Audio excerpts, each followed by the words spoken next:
আসসালামু আলাইকুম রহমতুল্লাহ। আমি একজন প্রবাসী, দুবাই প্রবাসী। আমার বাড়ি হলো কক্সবাজার। আমার নাম হচ্ছে জেনুল আবেদিন। তো হঠাৎ আমার বাচ্চা ঠান্ডা লাগেছিল, নিউমোনিয়া 10-20 দিন আগে।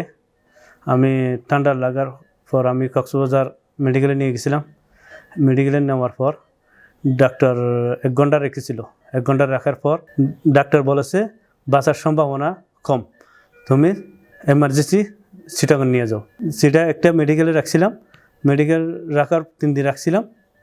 3 দিন রাখার পর ডাক্তার বলছে ছেলের কিছু নিয়ে আসে, ছেলের আরও ক্রিটিক্যাল অবস্থা হয়ে গেছে, ছেলে বাঁচার সম্ভাবনা কম, তুমি এভার কেয়ার মধ্যে নিয়ে যাও।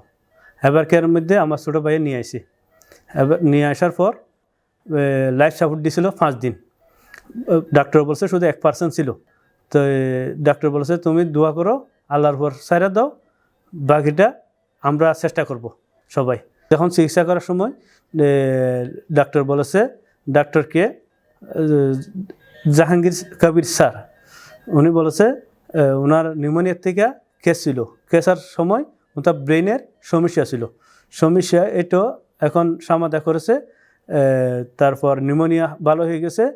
তারপর হার্টও পরীক্ষা দিয়ে দিছে, আলহামদুলিল্লাহ সব কিছু ভালো। এখন আমার ছেলে আমি পেয়েছি। জাহাঙ্গীর স্যারকে অনেক ধন্যবাদ, যারা নার্স আছে তাদেরকে আমার পক্ষ থেকে অনেক অনেক ধন্যবাদ।